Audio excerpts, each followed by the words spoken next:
tough when you're in PC. Life's rough When you depend on me to give you weapons weapons, and armor, information for your journey, and still you still machine and try to hurt me. Life's tough. When you're in PC. Life's rough.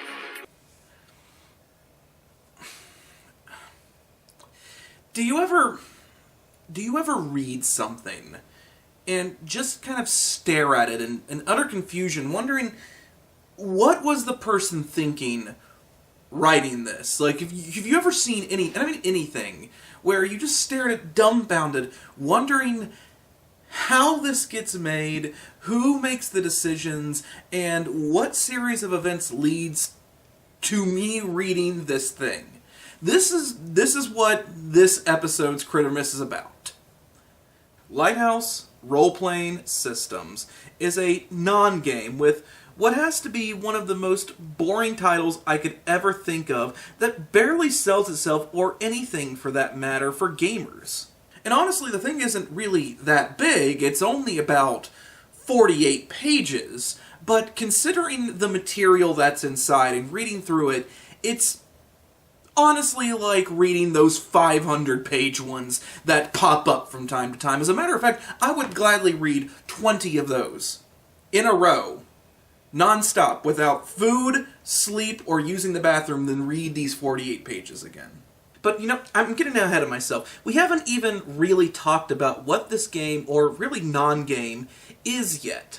Although, admittedly, if we dig too deep, I am worried that I might start losing some of you on this video. I'm honestly surprised that some of you are still here. I'm surprised you clicked on the video, considering the fact that it just says Lighthouse, and thanks to Nick's thumbnail, it's just a picture of a really pretty lighthouse. But, you know, thank you for making it this far, and hopefully as we keep digging, you'll understand why I'm right now not exactly in the best of moods. So let's get into this. What is Lighthouse? Well, to put it bluntly, Lighthouse Role-Playing System is a relatively simplistic dice system utilizing gambling and bidding mechanics and thresholds that seem to be written by a guy who took one Philosophy 101 course and really likes to hear the nice words that come out of his mouth. And that's basically it. I mean, right now, I have pretty much just reviewed the book. It's just that. It's a relatively simple dice mechanic for running a game. It's not that bad. I've come up with simplistic versions myself as well over the years. So, you know, all things considered, we're pretty well done here. And you're probably wondering why there is so much video left of this. Well, I said the exact same thing while I was reading this role-playing game. I said the exact same thing because I got to about page 6, and already I had pretty much gotten everything that I really needed to know about it, but then I noticed that there were 42 pages left of this thing. And guess what? The same thing applies to this video, because it's really not about the mechanics, it's about how it's written, and it's about how it is presented. It is filled to the brim with overly just pedantic quotes, as well as just speech from like a condescending tone that will just drive you nuts. So I'm going to start bouncing through a few problems here, but I do want to stress, as I'm bouncing through these problems, for the people who are expecting me just to assess something by the system that it is, or by the mythos that it gives, at best this thing is passable, and at worst it is a serious pain in the ass. So let's start with the dice system, since that is the crunch of this entire thing, what this is all built around, especially since this game does not have a mythos. This game does not want to build any sort of world, it just wants to give a dice system and how you play, which is fine. That's okay if that's what you're doing, but let's go ahead and dig through it. So, it's a simple bidding system, is that you have dice from a D4 to a D12, and you choose which one you want to roll based on the risk-reward. D4 is relatively low risk, D12 is really high risk. You roll, and if you roll under the halfway mark, then it's a fail. If you roll above it, it's a success. So, for instance, if you're going to roll a D12, it's obviously going to have higher stakes than a D4, since you have a potential of 6 fails and 6 potential successes. So, higher risk, high reward.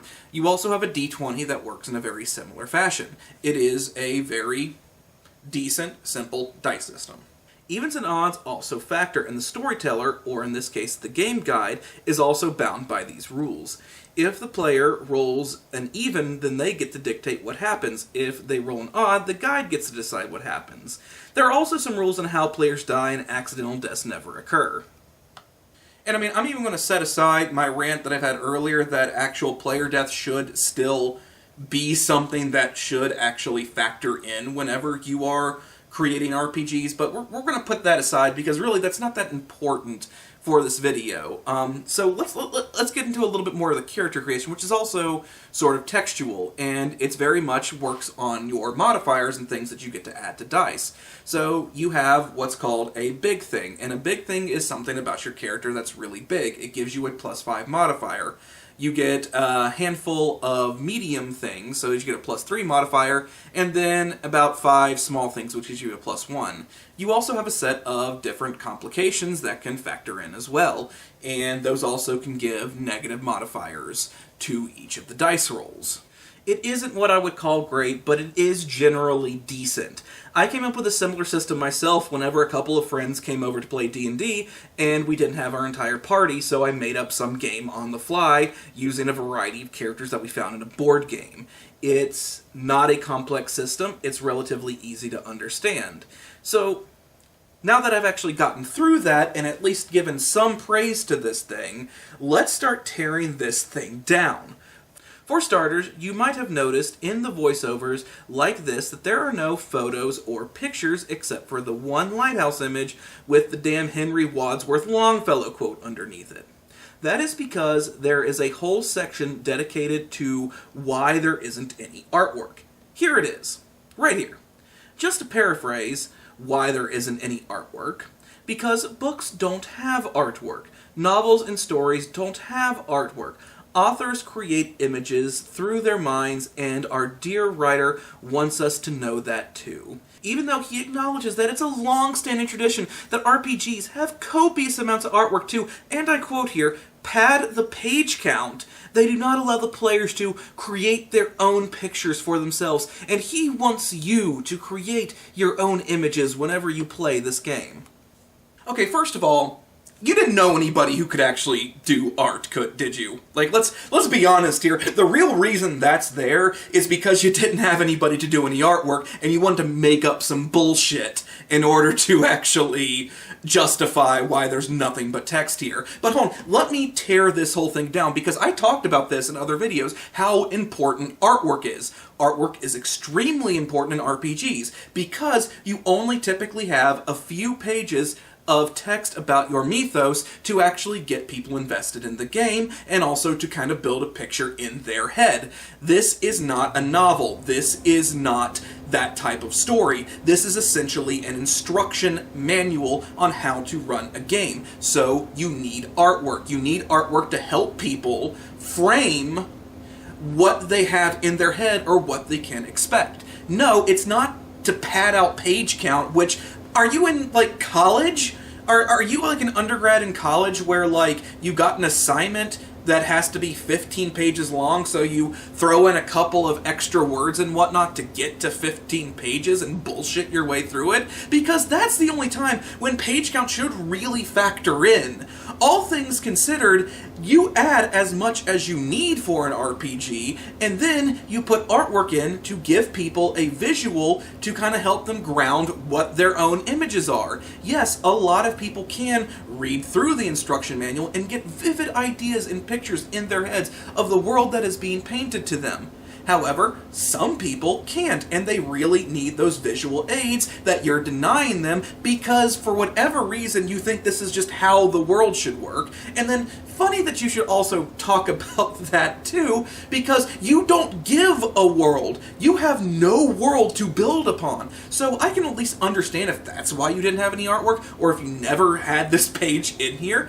But obviously, you wanted to make this grand statement about how novels and stories build up this picture in people's heads, but you're not writing a novel. This isn't a novel. This is an instruction manual on how to run a role-playing game using your mechanics. So you failed on multiple levels here. And then we have strange quotes and language throughout the book.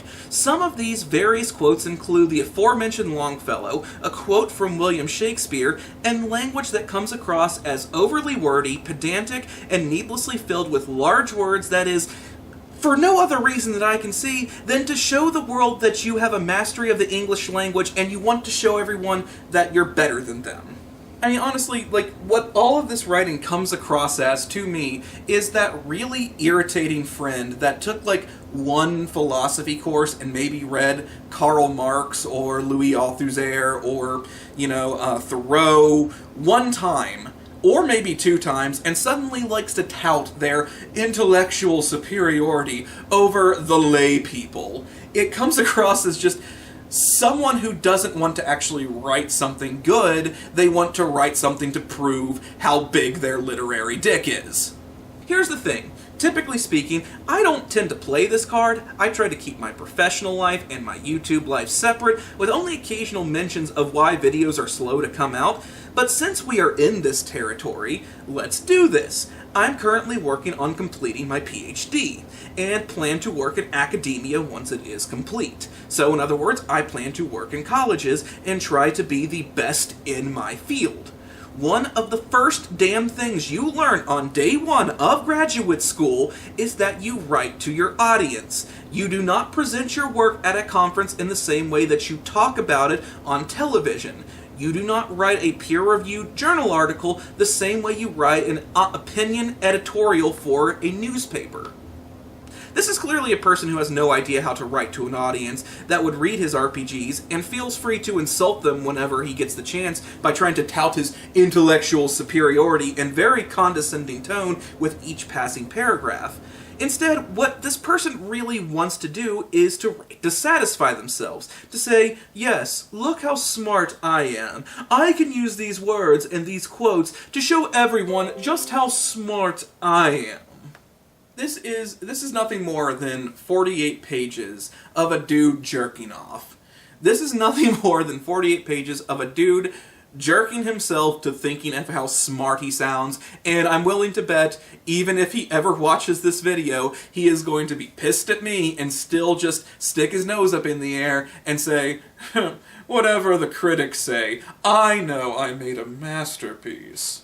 And funny I should mention that because I found his website, and there's a quote on there that really sort of fits with that already. It is a one-page website that offers us some brief glimpses into his life and a quote that seems to be directed at someone such as myself from Theodore Roosevelt. I won't read the whole thing, but let's just start the thing off. It is not the critic who counts, not the man who points out how the strong man stumbles, or where the doer of deeds could have done them better. The credit belongs to the man who is actually in the arena, and so forth. Okay, fair enough. I've never personally published an RPG book, so I guess I'm not in the RPG book publishing arena. However, I am a relatively smart individual who can certainly tell the difference between a good game and a pile of shit. And I can certainly say yours is in the pile of shit category, regardless of how much you want to attack the critic.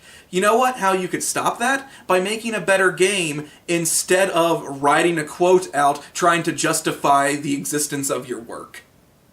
The thing is, the funny thing about this is that without the painfully condescending text and the paragraphs upon paragraphs of just pure dick stroking, the system itself really isn't half bad. It isn't what I would call great, but it isn't awful. This could have gone somewhere, but the writer chose to shoot himself in the foot by stroking his ego than actually giving someone a well-rounded and thought-out game that people could enjoy.